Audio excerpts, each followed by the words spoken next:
Ya en la plataforma van a ver que ya está activa la semana 2. Pueden ver el material complementario para la siguiente sesión y pues la actividad correspondiente.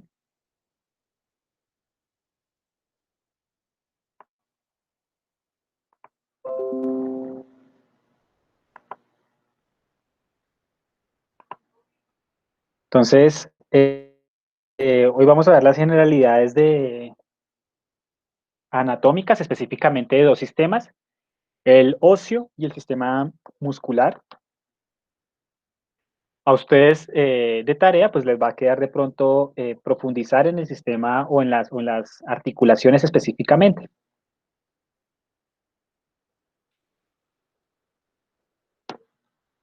Entonces tenemos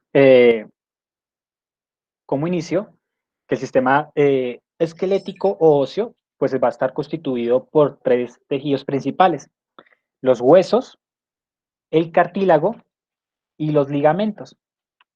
Entonces, en el humano es la madurez ósea, o sea, hasta donde crece el hueso, hasta donde se va a alargar los huesos largos, hasta donde se van a ensanchar los huesos cortos, serían más o menos entre los 20 y los 25 años.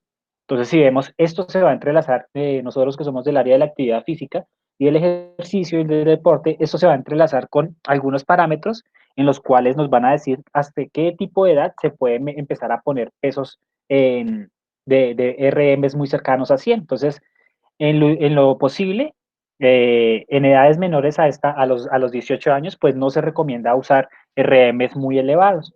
¿Por qué razón? Una de las razones es esta, que los huesos pues no están todavía completamente formados. Eh, Se dice que más o menos el cuerpo humano tiene alrededor de 206 huesos. Puede variar más o menos unos 10 huesos por arriba o 10 huesos por arriba, y esto porque a veces se cuentan un hueso como dos, ya que tienen alguna unión cartilaginosa. Entonces va a depender del autor, pero por ahora nosotros vamos a manejar 206 huesos en el cuerpo humano. Este sistema esquelético o óseo tiene diferentes funciones importantes para el desarrollo y para la locomoción humana. Primero, pues nos va a dar la posibilidad de sostener las otras estructuras. También nos van a dar la posibilidad de protección a estructuras como los pulmones, como la médula ósea, como el cerebro, el corazón, entre otras. Obviamente, pues van a ser las palancas que nos van a permitir realizar los movimientos que necesitamos a diario, y pues también tiene una función importantísima que es la hematopoiesis. Esa hematopoiesis se refiere a la producción de sangre. Entonces la sangre se produce en la médula ósea. ¿Mm? Entonces lo que viene por dentro del hueso, que normalmente si uno lo ve en el pollo es como de color café, ahí encontraremos las células que van a producir la sangre para el cuerpo humano. También otra de las funciones importantes es el almacenamiento y la liberación de minerales hacia el torrente sanguíneo. Entonces nos va a permitir tener una homeostasis mineral. Cuando hablamos de homeostasis estamos hablando de un equilibrio mineral.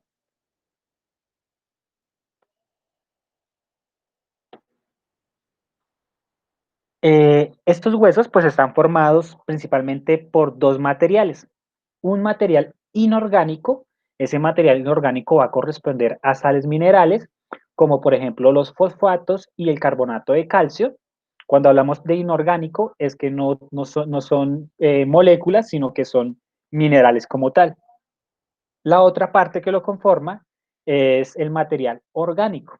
En este caso serán las células, los vasos sanguíneos y la sustancia intercelular, además de una importante composición de colágeno, ¿listo? Entonces esa sustancia intercelular, que es como que la que mantiene las células en un ambiente gelatinoso, en un ambiente seguro, en un ambiente que les permite comunicarse, se va a encontrar en una gran proporción el colágeno. Estos dos materiales, tanto el inorgánico como el orgánico, le van a dar una propiedad fundamental al hueso. Esa propiedad son de resistir cargas, se puede decir, grandes, y además ser elásticos. Entonces los huesos no son completamente rígidos, como quizá de pronto lo pensé, que uno piensa un hueso y pues el hueso se fractura cuando uno le aplica mucha fuerza. Esos huesos también tienen una capacidad para ser elásticos y deformarse antes de que se llegue a la ruptura. Esto no es malo, esto es normal y es el proceso que uno utiliza todos los días en el ejercicio para generar mayor cantidad de hueso. Entonces, sería poner carga, llevarlo a la fase elástica y quitar la carga antes de que se fracture el hueso o empiecen a haber microfracturas.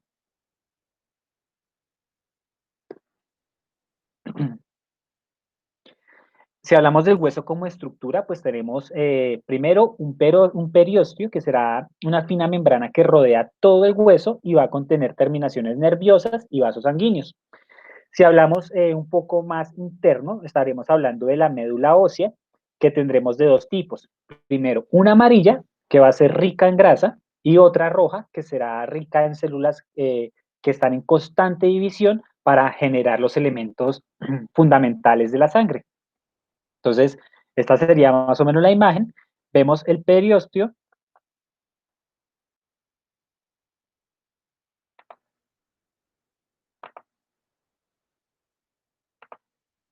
Vemos el periósteo, que es esta capita que cubre el hueso.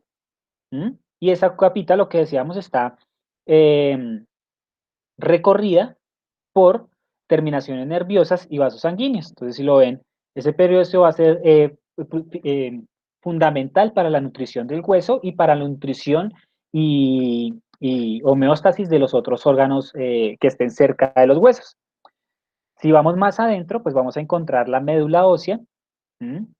En esa médula ósea sabemos que hay grasa y además células que van a facilitar la producción de la sangre.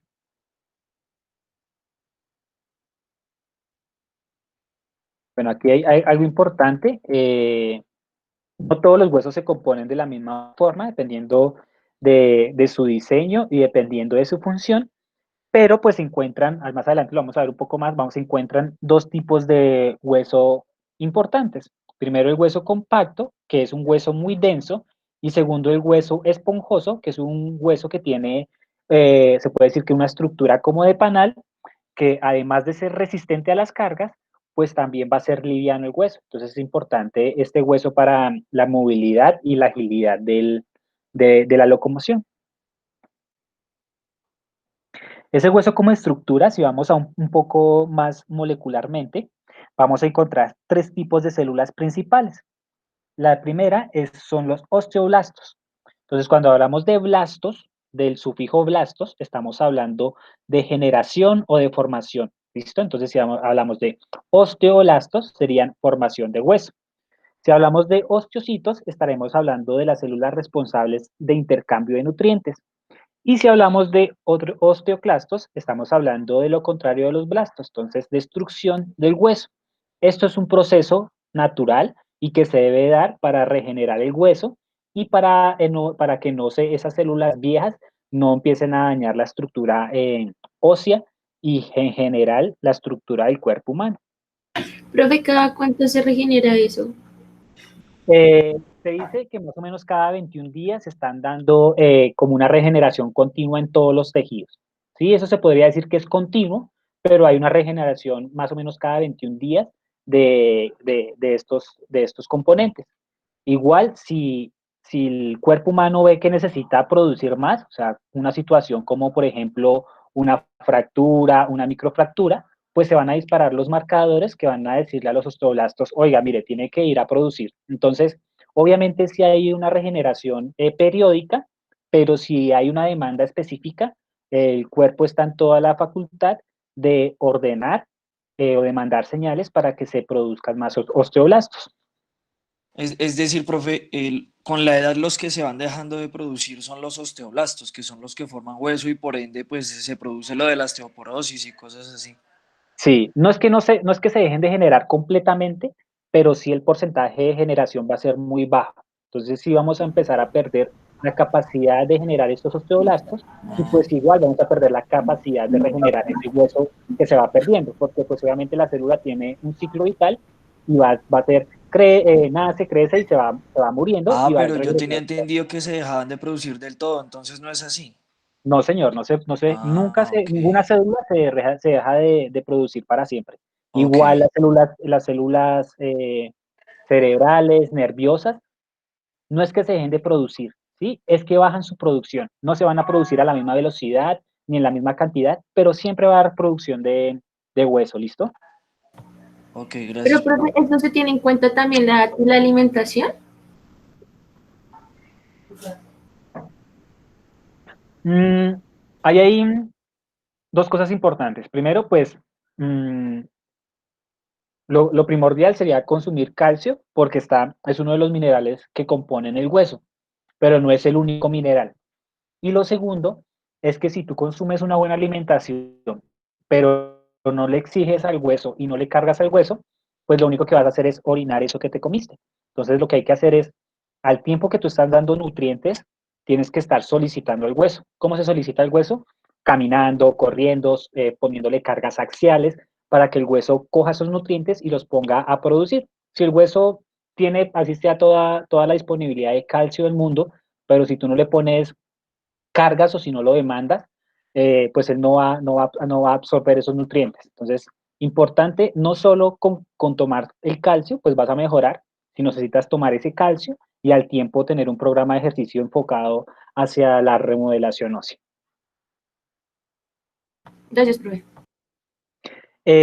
Con relación a la clasificación de huesos, tenemos de dos tipos, como les decía, el tipo compacto, que va a tener una disposición concéntrica de láminas. Entonces va a empezar desde el centro hacia afuera, como si fuera un árbol, con diferentes láminas, capas de láminas, una al lado de otra, muy densas, y el otro pues va a ser el esponjoso, que va a formar las trabéculas. Esas trabéculas, como les decía, tienen forma, se puede decir, de panal. No exactamente de panal, pero imitan la forma del panal y recordemos que esta forma hexagonal o pues va a facilitar la distribución de las fuerzas y la disipación de esas fuerzas.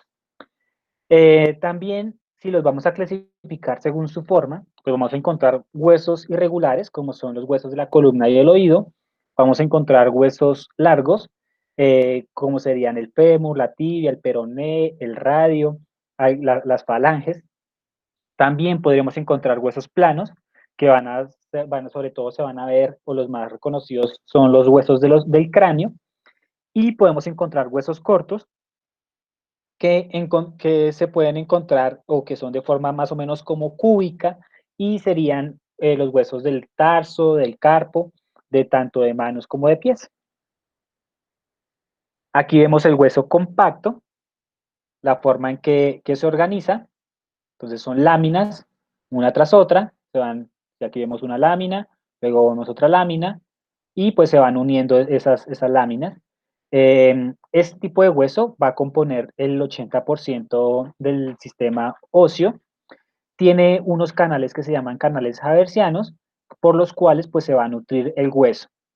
El otro tipo de hueso es el hueso esponjoso, que va a corresponder a más o menos el 20% de la composición total. Y pues lo que les decía, se va a componer de trabéculas. Esas trabéculas son esos huecos grandes y que va a permitir que el hueso sea mucho más ligero y además pueda soportar mejor el peso y disipar las cargas de una mejor forma y además le va a dar esa propiedad elástica al hueso como tal. Entonces aquí estaban las formas, largos, cortos, planos y regulares. Dentro de los largos, el ejemplo más clásico es, ¿qué es este? ¿Cuál hueso es este?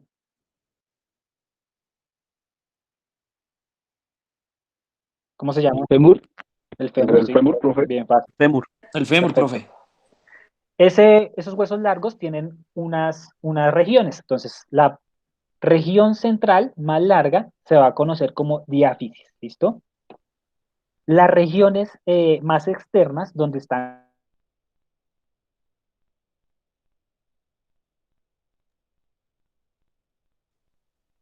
Y esta parte intermedia entre la diáfisis y la epífisis se conoce como metáfisis. Esta metáfisis es importantísima en los niños que están en crecimiento. ¿Por qué? Porque aquí es desde donde se va a empezar a generar más osteoblastos en esta zona, y pues aquí va a empezar a crecer. Entonces el hueso crece en esta zona, en estas zonas, entre diáfisis y epífisis, y muchas veces si hay una fractura en el niño en esa zona, quizá podamos, o quizá ese niño vaya a sufrir de pronto de una asimetría en el crecimiento óseo. Entonces, si se fractura esa zona en una edad temprana, en una edad de la cual se esté creciendo el niño, que sea una fase importante del crecimiento, quizá él vaya a tener problemas en el crecimiento específico de ese hueso. Entonces, es importantísimo cuidar a los niños de fractura, aunque los niños se recuperan mucho, sí, sino solo y específicamente en esta zona hay que tener bastante cuidado. El periósteo, pues va a recubrir el hueso. Si hablamos de los huesos planos, pues vamos a encontrar huesos como son los del cráneo, y también este hueso, ¿de dónde es? ¿Cómo se llama? El externón. Correcto, ese es el esternón. Entonces aquí se van a articular cada una de las costillas. Ese es el manubrio esternal, aquí saldrían las clavículas.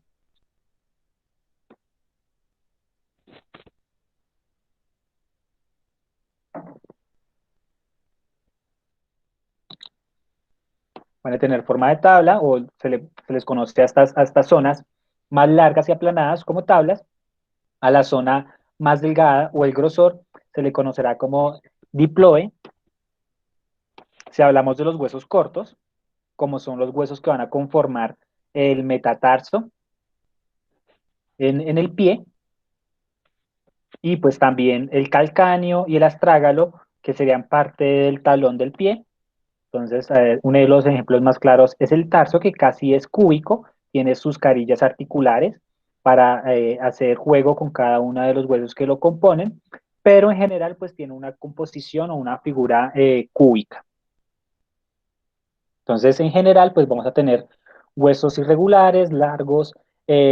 Cuando hablamos de huesos neumatizados, estamos hablando de huesos como el escafoides, el hueso maxilar, huesos temporales, que son huesos que contienen espacios revestidos de mucosas llenos de aire. Entonces son importantes porque son huesos muy livianos y que también van a servir de pronto para algunas otras funciones, como por ejemplo, si hablamos de los senos paranasales, los senos paranasales son los que quedan encima de las órbitas. Entonces no sé si pueden tocar encima de sus cejas, a veces se siente una protuberancia, ¿sí? Esa protuberancia lo que hace es que ese hueso está hueco por dentro, tiene una cavidad de aire y va a ayudar a calentar el aire que entra. Entonces, vemos que no solo el hueso sirve en funciones de protección, sino también nos va a ayudar a otro tipo de funciones según su forma.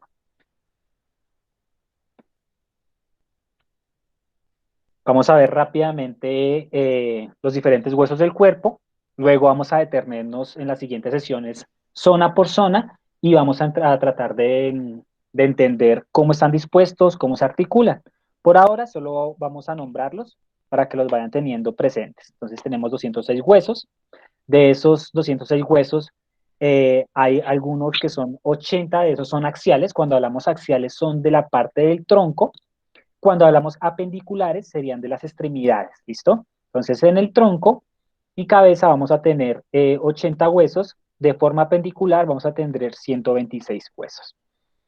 De esos axiales, entonces tendremos 22 huesos en la cabeza, 26 huesos en la columna vertebral. Aquí a veces varía, porque aquí están contando el coxis como un solo hueso, pero el coxis es una fusión de más o menos 5 huesos, entonces puede variar de este número más o menos hasta 32, si no estoy mal.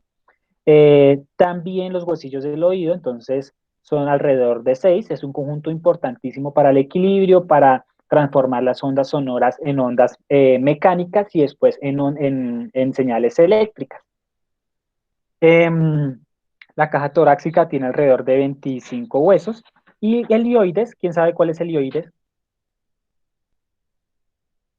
Listo, entonces les queda ahí de tarea. Si quieren, vayan googleándolo, mirándolo, les puede salir en un parcial. También, cuando hablamos pues, de la parte apendicular, pues vamos a ver las extremidades. Tenemos los miembros superiores, que tendrían alrededor de 64 huesos, y los miembros inferiores tendrían 62 huesos respectivamente.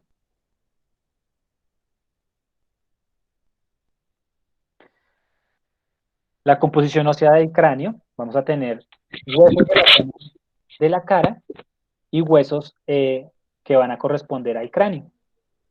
Entonces, dentro de los huesos de la cara vamos a encontrar el cigomático. ¿Alguien sabe dónde se ubica el cigomático? ¿O cómo la gente le dice al cigomático? Entonces, este hueso cigomático es el que queda debajo de la órbita del ojo, que la gente le dice o lo ubica como los pómulos.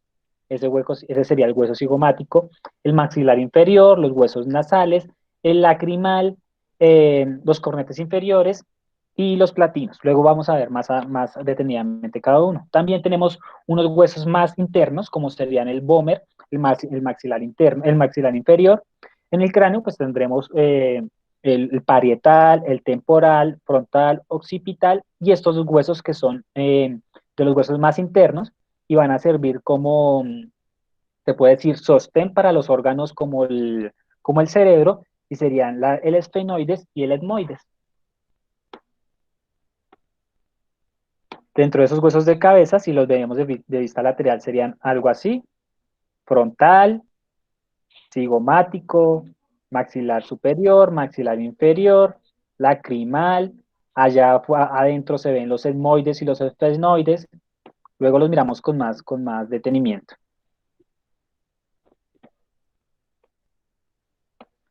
Si lo vemos de la vista lateral, encontraremos parietal, occipital, temporal, igual por ahora no, solo que los tengan presentes, que vean más o menos dónde se ubican.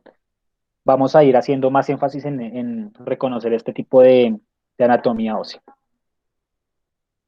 Si lo vemos la parte interna, la vista superior, este tipo, aquí me quiero adelantar un poco a las articulaciones. Este tipo de articulaciones son propias y casi que se ven solo en el cráneo y son de tipo de sutura. Entonces, si ven, no tiene articulación entre ellas y tienen una forma irregular. Se les va a conocer como sutura coronal, sutura sagital y sutura lamboide.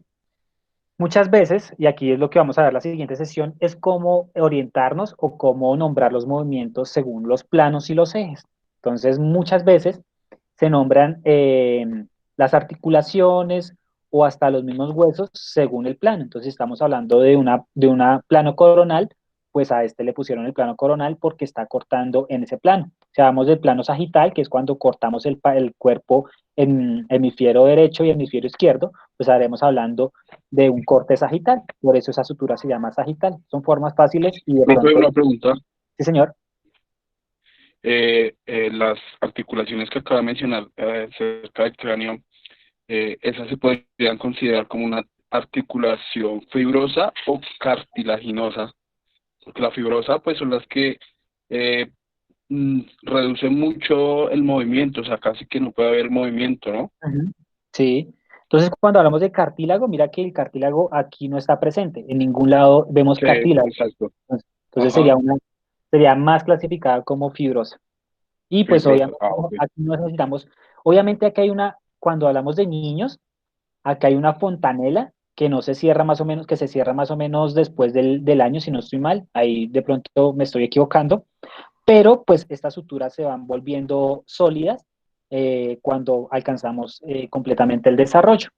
Entonces, importante, mucho cuidado con los niños. No sé si han escuchado que no le soplen la molleja. ¿Han escuchado? Sí, claro, el Sí, cuento de profe. toda mamá. Entonces, igual uno alcanza a verle también a los niños que le palpita esa zona, y es porque esa sutura no se ha consolidado todo completamente, pero sí tiene un componente cartilaginoso, que posteriormente pues se va a ir transformando en un hueso plano. Entonces, si hablamos de la columna vertebral, encontraremos 7 vértebras cervicales, 12 vértebras lumbares, 5 vértebras lumbares, 5 sacras y 4 coxigias. Entonces, más o menos, la vértebra 7 es esa vértebra que si se tocan el cuello y van bajando, es la vértebra que más se siente. Esa sería la vértebra C7, ¿listo? Para que se puedan ubicar. Es importante empezar a ubicar esas de pronto, ubicar algunas zonas por palpación y saber a qué estructura corresponde. Entonces ese es un buen truco para saber desde dónde va a empezar la columna dorsal y desde dónde termina la columna torácica. Importante en la columna, pues tener presente que tenemos diferentes curvas naturales fisiológicas. Tenemos pues cuando son hacia adentro, serían unas lordosis, entonces tenemos lordosis cervical, lordosis lumbar, y si están hacia afuera, se conocen como sifosis. Tendríamos una sifosis torácica y una sifosis sacrococcígea. Estas Estas curvas son normales, no es bueno, no es recomendable hacer ejercicios para aplanarlas, pero tampoco se debe pasar al extremo donde se exageren y se empiecen a conocer como hiperlordosis, hipercifosis, que van a empezar a cargar la estructura y con el tiempo puede que llegue a una hernia discal, que es cuando se sale el componente de adentro, que el componente de adentro es la médula, Médula espinal. la médula espinal, gracias. La médula espinal se sale por uno de estos espacios, por una mala postura, y va a empezar a generar dolor nervioso y irradiado, muchas veces dependiendo de qué rama esté comprimiendo, pues va a generar un dolor específico en una zona del cuerpo.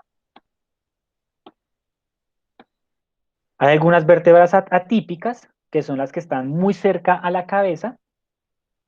Entonces van a tener, qué pena, hay unas vértebras típicas que son todas menos las que están cerca de las cabezas, ya vamos a hablar de las otras, y pues van a estar compuestas de la siguiente manera. Entonces va a tener un cuerpo vertebral que tiene, mire, si tiene un hueso compacto alrededor, pero está rellena de un hueso esponjoso. Tenemos el agujero vertebral, por donde va a pasar la médula espinal. Tenemos algunas carillas articulares, que son las que van a entrar en contacto con la siguiente vértebra. Tenemos las apófisis espinosas, que serían las que están dando hacia lo más posterior de la espalda. Entonces, estas son las que alcanzamos a tocar de la columna, estas apófisis espinosas. Tenemos también algunas apófisis transversas y pues las láminas, que son los que van a unir las apófisis. Esas apófisis y estas carillas articulares van a cambiar en su orientación y en el grado en el que están inclinadas, dependiendo en la zona eh, vertebral en que esté. Entonces, dependiendo si están cervicales, dorsales o lumbares, van a tender a estar más inclinadas hacia abajo o más inclinadas hacia arriba. Luego vamos a ver más adelante de qué va a depender y qué va a facilitar en cada una de estas zonas. Hablamos entonces de las vértebras, todas van a mantener casi que la misma composición, pero si ven, van a cambiar de pronto en algunas disposiciones, sobre todo en el cuerpo vertebral, en sus apófisis espinosas y en las láminas.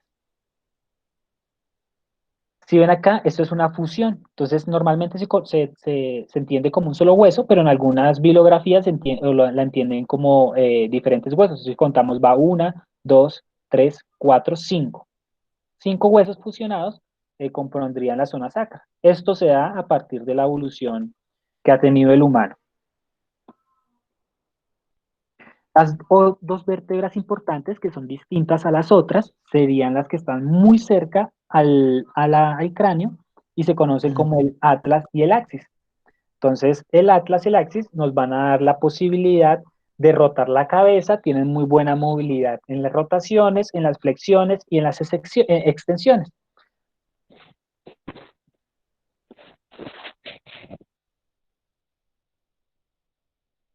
Vemos cada una de las vértebras cervicales. Pasamos a la caja torácica. Aquí pues va a haber dos grupos importantes. Uno que es el esternón, que es este hueso largo, plano. Tendremos las costillas verdaderas, las costillas falsas y las costillas flotantes. Las costillas falsas son porque no se unen directamente al manubrio, al esternón, sino que se unen a través de cartílago.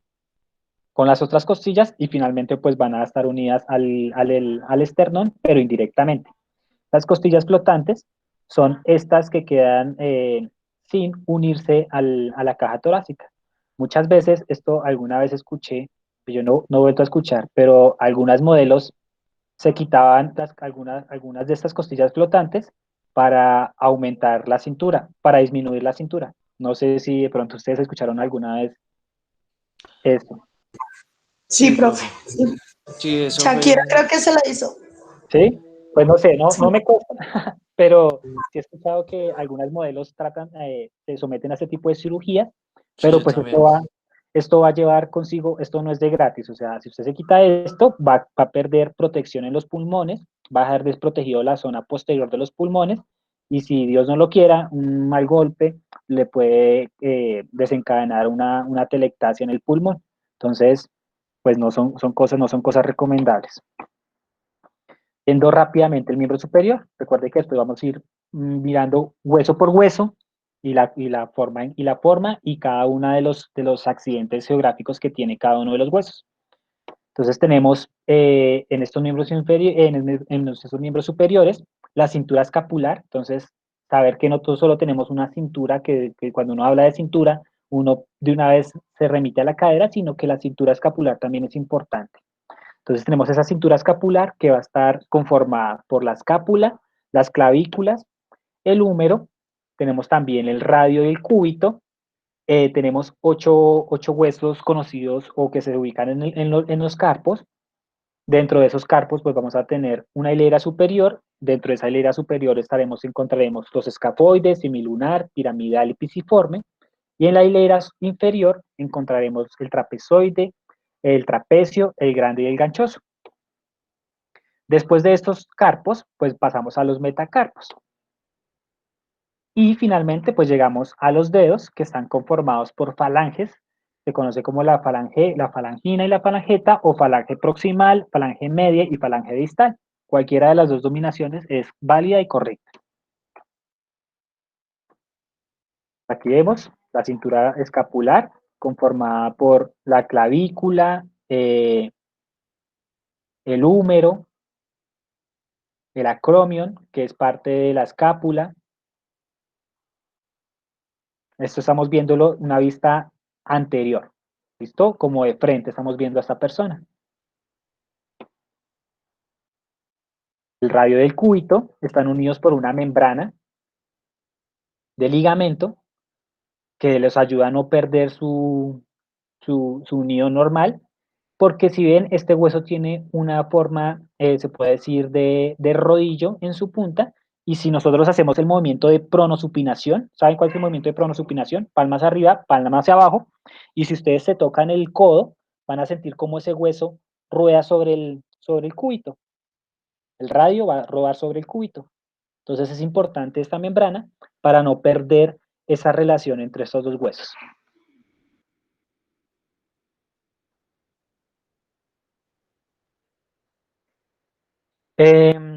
Al codo, pues al codo el codo es el nombre coloquial, al codo se le conoce como olecranon, ¿listo?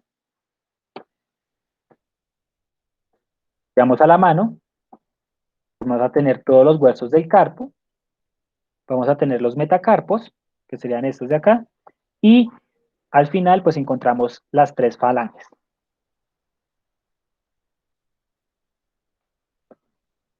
Aquí sí ven que en el dedo pulgar solo hay dos falanges, también es importante tenerlo en cuenta. El dedo pulgar solo va a tener dos falanges. Este hueso se conoce ya como carpo, qué pena, metacarpo. Tenemos los miembros inferiores, pues vamos a tener la cintura pélvica, que será la unión del ilio coxal. Tenemos el fémur, la rótula o la patela, la tibia del peroné. Tenemos 7 huesos del tarso. Dentro de esos huesos del tarso encontraremos en la hilera posterior el astrágalo y el calcáneo, que corresponderían al talón, y en la hilera anterior tendremos los huesos cuboides, escafoides y 3 cuneiformes. Luego de este tarso pasaríamos a los metatarsos y finalmente pues llegamos a las mismas falanges que tienen los dedos, Cuando hablamos del hueso coxal o ilíaco, pues vamos a hablar de tres huesos que están unidos por articulaciones, fibrosas en su mayoría o cartilaginosas. Entonces tenemos el hueso, ¿cómo se llama este? Isquion, que sería donde nos sentamos. Este sería el pubis y este sería el ilion. Profe, esa estructura, o sea, que está en pantalla, está desde una vista lateral. Correcto. Este hueso que está aquí, este huequito que está aquí, es donde se... Esa es la inserción, Del ¿cierto? fémur. De la cabeza del fémur. Correcto. Aquí este es el acetábulo. Esa inserción, como tú lo llamas, es el acetábulo, ¿listo? Entonces, el acetábulo es la unión entre esos tres huesos y le van a dar la cabida a la cabeza esférica del fémur. Entonces, el isquion es posterior, es el El hueso isquion es posterior. correcto y es donde uno se sienta. Entonces, si ustedes ponen la mano ahí Isquion. donde están sentados, ahí van a sentir una puntica, esa puntica están tocando el isquion. El pubis es El pubis es el de adelante. Entonces, el si de tocan adelante. encima de por arriba de los genitales, van a sentir el hueso y ese hueso correspondería al pubis. Si se tocan la cadera, van a encontrar a la parte delantera, que sería esta, van a encontrar la espina ilíaca anterosuperior y se siguen ese huesito, esa punta, la van siguiendo y la van siguiendo, la van siguiendo, van pasando por toda la cresta ilíaca, hasta llegar a la punta, hasta llegar a la apófisis eh, posterior ilíaca Entonces, que del la ilio. cresta ilíaca. Cresta ilíaca antero superior y cresta ilíaca cresta ilíaca antero superior y cresta ilíaca postero superior. ¿Listo? Antero. Luego vamos a ver más detenidamente cada una de esas apófisis y de esas estructuras propias de cada uno de los huesos. Como les decía, pues aquí vamos a ver el acetábulo y pues el agujero obturador, que por aquí van a pasar diferentes estructuras, tanto sanguíneas como musculares y nerviosas. Muchas veces cuando hay dolor en el glúteo, en la parte posterior de la pierna, a veces es por alguna inflamación de alguna de las estructuras que pasa por esta zona y comprime los nervios y pues da un dolor particular que se conoce como irradiado, que empieza en esta zona, pero se va moviendo hacia la parte posterior de la pierna. Profe, por ahí es donde pasa la asiática. Sí, señor, hacia ese tipo de dolor me refiero. Entonces vemos la pelvis aquí ya en una vista anterior. La pelvis tiene diferentes configuraciones según el género. Entonces, si vemos en la pelvis femenina, pues va a tener un agujero mucho más grande para que pueda pasar el niño, a comparación de la pelvis masculina, que va a ser de pronto un poco más gruesa, pero el hueco interno va a ser mucho más estrecho. Vemos el fémur, entonces una vista posterior, una vista anterior, tendremos el trocánter mayor, trocánter menor, la cabeza del fémur, el cuello anatómico del fémur, la línea áspera, que es importante porque ahí es un punto de extensión para diferentes grupos, sobre todo los isquiotibiales. Tenemos la tibia del peroné, una vista anterior, encontraremos el malleolo externo, ese malleolo externo se conoce como el tobillo lateral o tobillo interno. La denominación adecuada sería el malleolo. Igual tiene algunas líneas oblicuas o la línea oblicua que son fundamentales para la inserción de los músculos. Girando el pie, entonces eso es una vista superior. Encontramos los tarsos, los metatarsos y las falanges al final de los dedos. Viendo algo de articulaciones, entonces tenemos una clasificación funcional en las articulaciones, tenemos una sinartrosis, que son propias del cráneo, tenemos una anfiartrosis, que son propias de la columna vertebral porque tienen un componente cartilaginoso entre ellas, y tenemos una diartrosis donde se van a a unir más de dos huesos. Y vamos a clasificar según su estructura. Tenemos articulaciones fibrosas. Dentro de esas articulaciones fibrosas encontramos las suturas como las del cráneo, las gonfosis. Luego ustedes, esto necesito que ustedes lo profundicen más con el artículo que les mandé. Sindesmosis, las articulaciones sinoviales y cartilaginosas. Dentro de esas cartilaginosas vamos a encontrar sincondrosis y sínfisis, ¿listo? Las sínfisis son como las que se dan en el pubis. Dentro de las sinoviales, que son de las más conocidas y las que dan más movimiento, encontraremos enartrosis, condyloartrosis, trocleares, trocoide, artroidea y de encaje recíproco. Dentro de esas articulaciones sinoviales, pues si hablamos de una enartrosis, estaríamos hablando de la articulación entre el fémur y, ¿cómo se llama todo el hueso, todo este hueso? Que es la unión de tres. Fémur y pelvis. Pelvis, ¿listo? Esa es la pelvis, solo estamos hablando de hueso. Pelvis y fémur. Cuando hablamos de troqueartosis, pues una de las más representativas va a ser la articulación que encontramos entre el húmero y el cúbito. Sí, sí. Si hablamos de sinartrosis, estamos hablando de las articulaciones como las que se ven en el atlas. Luego ustedes van a saber por qué cuando lean el artículo. Las trocoides son las que permiten girar a una pieza alrededor de otra. Entonces, como si tuviera un eje y pues la otra articulación va a girar alrededor de ella. Artrodia y pues las de encaje, que son como las que se ven en los huesos de los carpos. Entonces, se encajan con la forma, entonces se encajan como si fueran un rompecabezas una con otra, sin necesidad de tener de pronto otros componentes adicionales, sino solo con los ligamentos que las sostienen entre ellas y van a encajar casi que perfectamente una con la otra. Viendo pues el otro componente que va a ayudar al hueso a mantener su estructura y a facilitar su movimiento, encontramos los cartílagos. Dentro de esos cartílagos pues es un material que es firme, pero a su vez es muy flexible. Es importante saber que los cartílagos carecen de nervios. Entonces, un cartílago no duele. Entonces, si un cliente de ustedes les dice, me duele el cartílago, pues quizá no le esté doliendo el cartílago, sino otra estructura, porque los cartílagos nos van a tener terminaciones nerviosas que nos informen sobre estímulos dolorosos. También tiene muy poca inervación. Entonces, cuando hablamos de inervación sanguínea, entonces no se nutren por la sangre, sino que se van a nutrir por gradientes de presión.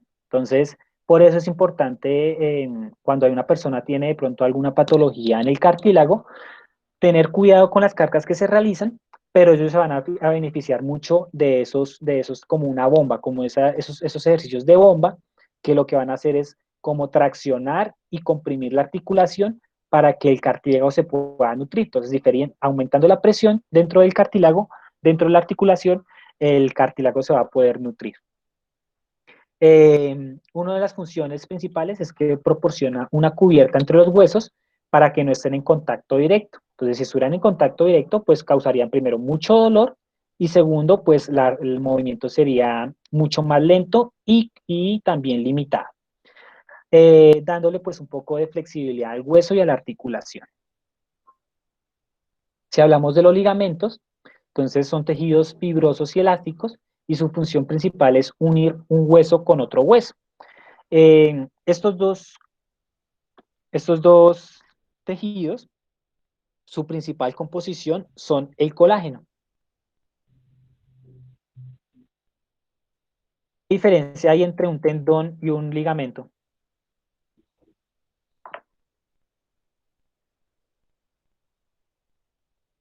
Profe, ¿qué ligamento es el que une el hueso y el tendón es lo que le da la movilidad? Si hablamos de qué une qué, o sea, el tendón que une y el ligamento que une. Mira, el tendón, el ligamento. ¿Un músculo con músculo y el otro es hueso con hueso? No, entonces, No, Ya el ligamento es el tejido conectivo encargado de unir el hueso hacia el músculo y el ligamento sería el tejido conectivo, pues como lo mencioné anteriormente, encargado de unir hueso con hueso. bien, muy bien. Regálenme un minuto, qué pena con ustedes. Ligamento, ¿y cuál era el otro? Ligamento y tendón.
¿Listo? Volvemos otra vez.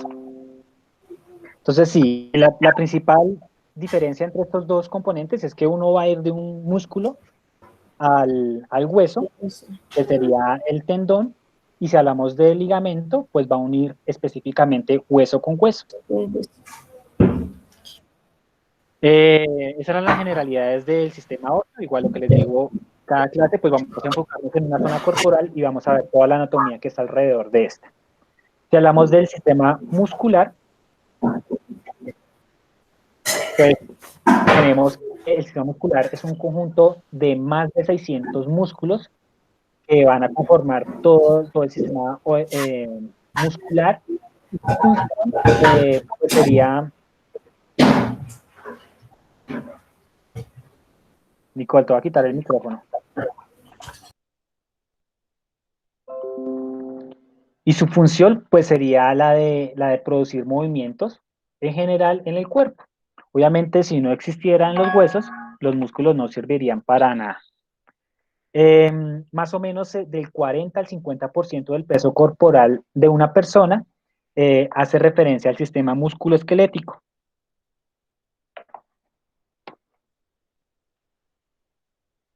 Este sistema musculoesquelético va a crear un equilibrio y una estabilidad en la posición del cuerpo, además de darnos la posibilidad de producir movimiento, va a regular en los volúmenes de los órganos, además de movilizar sustancias dentro del cuerpo y producir calor.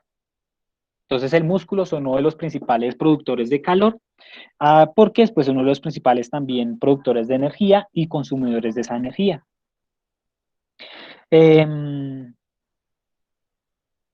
La miología es esa ciencia que estudia el sistema muscular y los anexos a esta, ¿listo? Para que lo tengan ahí presente. Si hablamos de la célula muscular, esta se encuentra cubierta de una membrana excitable, el sarcómera, mientras que el citoplasma se denomina sarcoplasma. Entonces va a tener un sarcómera por fuera que lo recubre, esa membrana es excitable. Cuando hablamos de excitable es que tiene la posibilidad de recibir estímulos eléctricos y transformarlos en estímulos químicos. Y cuando hablamos del citoplasma, que es la parte interna de esa célula, la vamos a conocer como un sarcoplasma. El sufijo sarco hace referencia a músculo. Esto suele haber un gran número de mitocondrias. Entonces, recordemos cuál es la función de la mitocondria. Producir energía. Correcto, entonces, crear energía, sí. perfecto. Entonces, el músculo, por su necesidad de producir gran cantidad de energía, pues va a tener a su vez un gran número de mitocondrias, sobre todo de un tamaño grande, y pues dotadas de glucógeno, que va a ser uno de los principales, se puede decir, combustibles para producir el movimiento. Una de las características especiales es la presencia de filamentos proteicos contráctiles que los conoceremos o los denominaremos miofilamentos. ¿Cuáles son esos miofilamentos?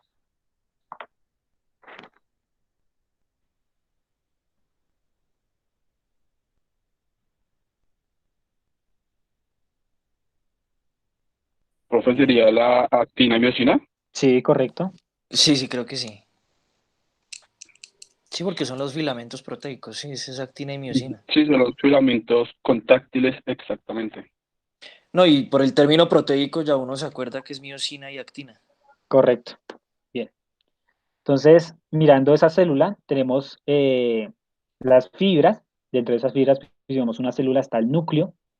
Dentro de ese núcleo, pues vamos a tener un disco intercalar que va a unir cada una de las células. Em, Igual recuerden que ahí esa composición se va a repetir en los diferentes tipos de músculo. Hay tres tipos de músculos principales. Entonces tenemos el músculo esquelético, el músculo cardíaco y el músculo liso. Entonces, el músculo cardíaco y el músculo estriado o esquelético tienen una disposición similar, aunque el cardíaco pues va a tender a unirse en las fibras, no va a tender una fibra completa, sino que una fibra se va a poder unir con otra y va a permitir que el corazón haga una contracción, se puede decir, un poco más pareja. Si hablamos de la contracción del músculo liso, encontraremos que esa contracción no se da en un solo sentido, como se debería en el músculo esquelético, sino que se va a dar en desorden. Entonces va a contraer todas sus paredes al tiempo y va a generar no un movimiento en una sola dirección, sino en todas las direcciones. También pues tenemos que tener en cuenta que los tejidos están dispuestos en haces llamados fascículos. Dentro de esos fascículos encontraremos las fibras musculares que se van a encontrar de forma paralela principalmente en los músculos esqueléticos o sí, en los músculos esqueléticos o estriados. Sin embargo, los fascículos pueden formar un patrón o diferentes patrones respecto a los tendones. Esos patrones pues les van a dar una forma de clasificarlos según su forma. Entonces encontraremos paralelos, fusiformes, que tienen en forma de cigarrillo, circular, triangular, periformes, entonces, o que serían como en forma de pluma. Entonces, estas conformaciones nos van a dar a nosotros como estudiantes de masoterapia o de masaje, nos van a dar la posibilidad de saber hacia dónde necesitamos realizar el masaje, y pues hacia dónde ese músculo se va a contraer y cómo nosotros tendríamos que entrar a evaluar. Entonces, esos tipos de músculos, según su forma, eh, tenemos que se pueden clasificar según su aspecto fisiológico. Entonces, a continuación vamos a ver las clasificaciones según la forma y su disposición. Tenemos músculos planos que se conforman en una forma de abanico. Básicamente se caracteriza por una base aplanada, por ejemplo, el músculo pectoral. Entonces, si vamos al músculo pectoral, tendría más o menos esta forma de abanico. Entonces se va abriendo. Si hablamos de un músculo corto, entonces sin importar su forma, los músculos se pueden caracterizar por su corta longitud. Por ejemplo, serían los músculos faciales o craneales, que son de muy poca longitud.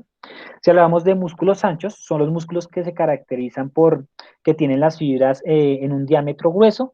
Un ejemplo sería el dorsal, que es uno de los músculos más grandes. El músculo dorsal, ¿qué función hace? Ahí para que vayamos entrando un poco en materia. Es antigravitatorio sostener el cuerpo, ¿no? Eh, Realiza el movimiento de retracción y protracción escapular, ¿no?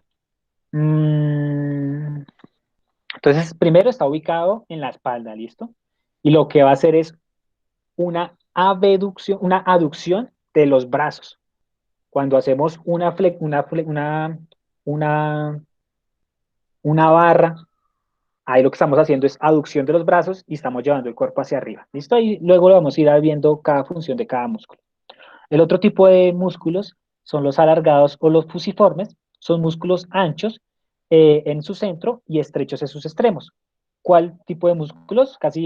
casi que se repite muchísimo. Entonces encontramos la forma del bíceps, que sería más o menos algo como esto, ¿sí? ¿Lo ven? Tienen forma de fusiforme. Esta forma es fusiforme. El tríceps también se conforma de esa forma, el femoral, los rectos femorales. Tenemos también músculos unipiniformes, que son los que poseen una forma media en la parte media como forma de pluma y nace hacia los laterales en los tendones. Entonces, un ejemplo común son los músculos de los dedos del pie. Si hablamos de bipiniformes, entonces hablamos de que tiene pues una forma de pluma, pero sus fibras nacen del centro del tendón, entonces va al contrario. Por ejemplo, el músculo recto femoral. Si hablamos de músculos multipiniformes, estamos hablando de que sus fibras surgen de diferentes tendones a la vez y van a presentar una organización compleja. Uno de los ejemplos más comunes son los deltoides, los músculos que van a presentar o que se ubican dentro de la articulación o por encima de la articulación del hombro. Si hablamos de músculos digástricos, son los músculos con dos vientres musculares que se van a extender desde la base del cráneo hasta el hueso ovoides y desde la mandíbula al cráneo. Luego vamos a ver. Profe, ahí yo tengo una, pues ahí con respecto al documento, ahí nace una de las preguntas que se encuentran en la actividad. No sé si de Sí, pronto la va a hacer. sí, hazla de una. ¿Sí? Sí, señor. Bueno, la pregunta es la siguiente. ¿Existen tipos de músculos que su clasificación pueda ser mixta, ya que se logran encontrar músculos como el cuádriceps, el cual se puede clasificar como un músculo bipeniforme, gracias a que se presenta una formación de forma de pluma, pero al mismo tiempo pues es un músculo poligástrico debido a que posee varios vientres musculares? Correcto. Muchas veces cuando esos músculos presentan esa disposición, pues se deja con el nombre común. Entonces, si vemos acá, yo traje y dejé el cuádriceps solo, por lo que tú me decías, son estructuras musculares que son similares a las dos anteriores. Entonces, eh, sí, se puede presentar. En ese momento se podría decir la clasificación, así como tú me la dijiste, o simplemente dejándolo como un músculo especial. Pero bien, Ok, bien, bien, listo. buen análisis, chévere. Aquí vemos algunos de esos ejemplos. Entonces, mire el multipiliforme, creo que esa imagen estaba en la imagen que les pasamos, en el artículo.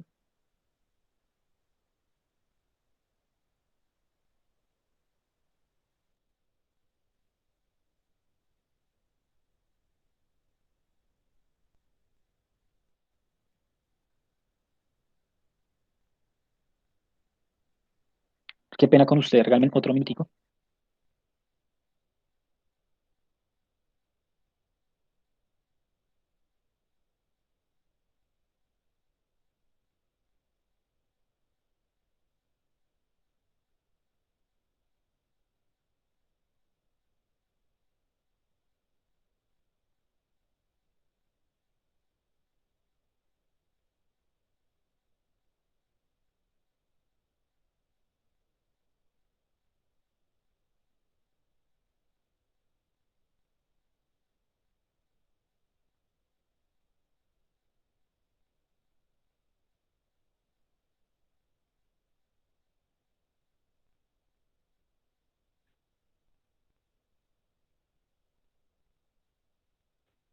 Listo.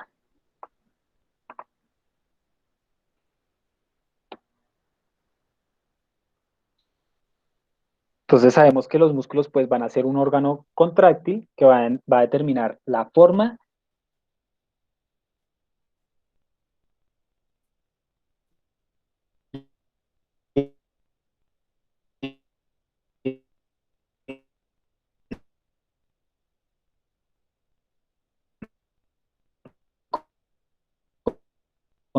contorno de nuestro cuerpo. Entonces,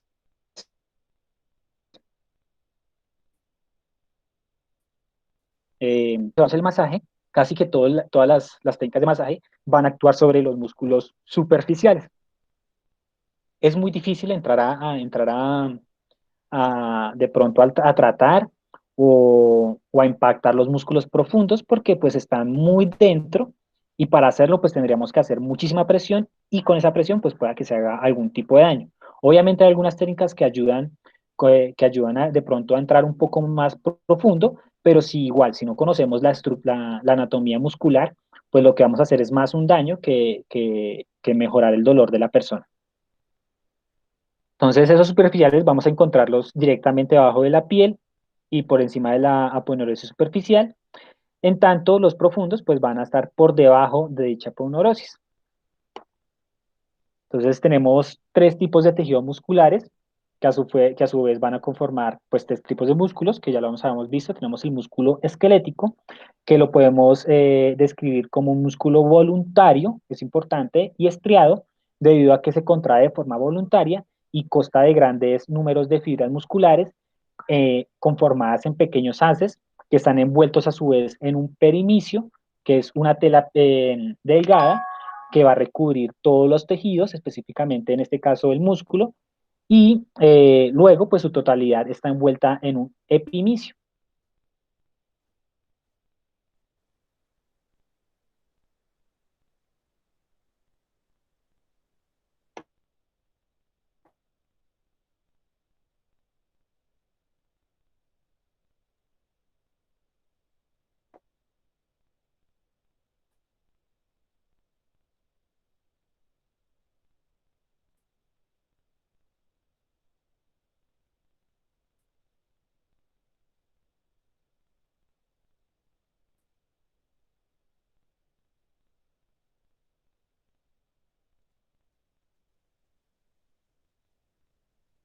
Linfático, estaremos haciendo directamente contacto o haciendo directamente un efecto sobre esos músculos lisos. Si hablamos del músculo cardíaco, pues este tipo de músculo se encuentra exclusivamente en la pared del corazón y no está bajo el control voluntario, sino que es automático y pues se va a conformar de células contráctiles. También tenemos componentes del sistema muscular. Entre esos tenemos un tejido conectivo. Ese tejido conectivo es el que va a rodear y bueno, esas telas delgaditas que van a cubrir y van a conservar la forma muscular. Cuando esos tejidos o esos elementos conectivos se extienden o se van a extender regularmente de forma de lámina ancha y fina hasta los tendones y se van a unir finalmente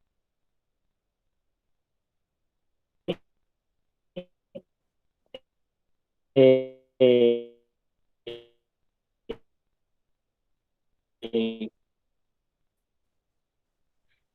eh, de una forma de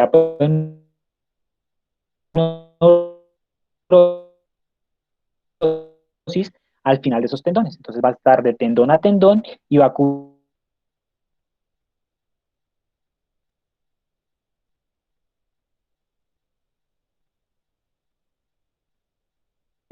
peritoneo, pero es eh, el mismo,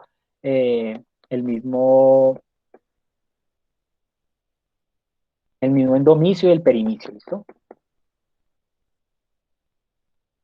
Hay otro componente importante que es el tono muscular. Ese tono muscular lo vamos a entender como ese estado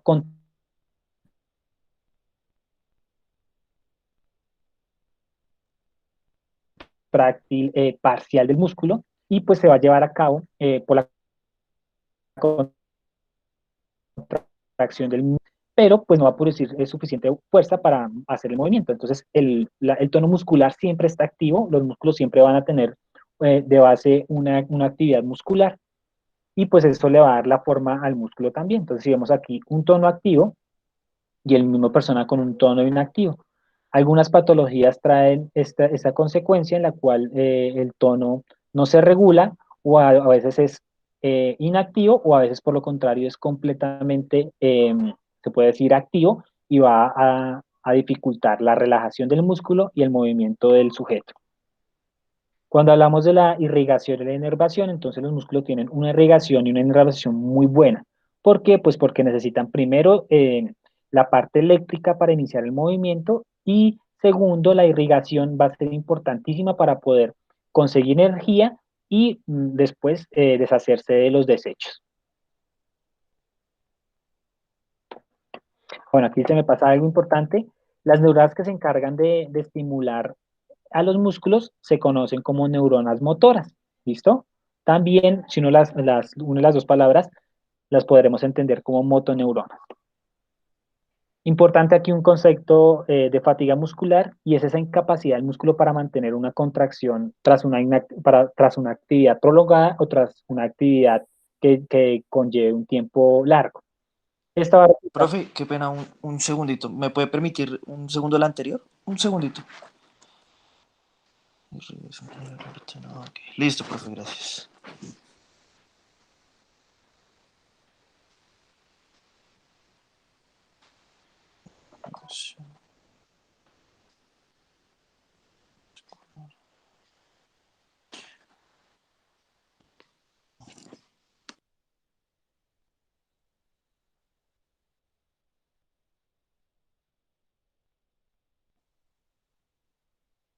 Entonces tenemos que tener algunos componentes importantes para el momento en que vayamos a entrar a intervenir los músculos por medio del masaje. Entonces tenemos que, primero, reconocer su situación. Cuando hablamos de su situación, estamos hablando de su localización. Segundo, la forma en la que se distribuye esos haces musculares. Tercero, las fibras en qué dirección van. También qué número de divisiones tienen. Entonces el masaje va a variar. El masaje va a variar en su forma de aplicación, si tiene una sola cabeza, si tiene dos cabezas o hasta tres o cuatro cabezas. Dependiendo de eso, pues vamos a tener que hacer las técnicas en diferentes situaciones y orden. También es importante conocer su función y importantísimo conocer sus puntos de fijación. Esos puntos de fijación hacen referencia al origen y la inserción. Entonces, vayan repasando, si pueden ir leyendo origen e inserción de los músculos, sería bueno para que cuando llegue la clase, pues le saquemos más jugo. ¿Listo? ¿Alguno tiene alguna pregunta, inquietud, duda, corrección? No, señor. Listo, les voy a mostrar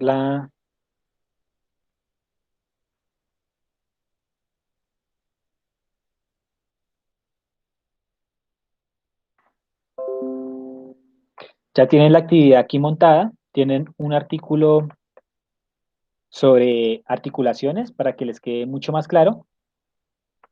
Entonces está enfocada hacia las articulaciones sinoviales y sólidas.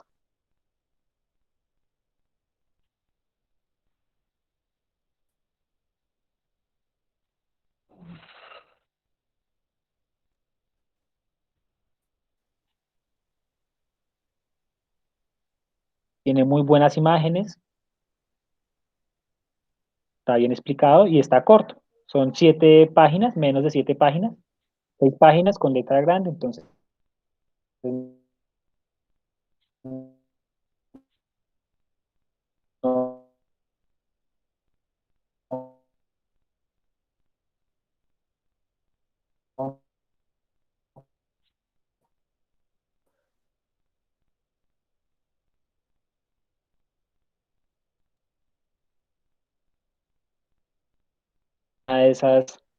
de esas diferentes clasificaciones, sistema esquelético, sistema muscular, tocar por encima las articulaciones, pero que ustedes hagan un énfasis con la actividad individual.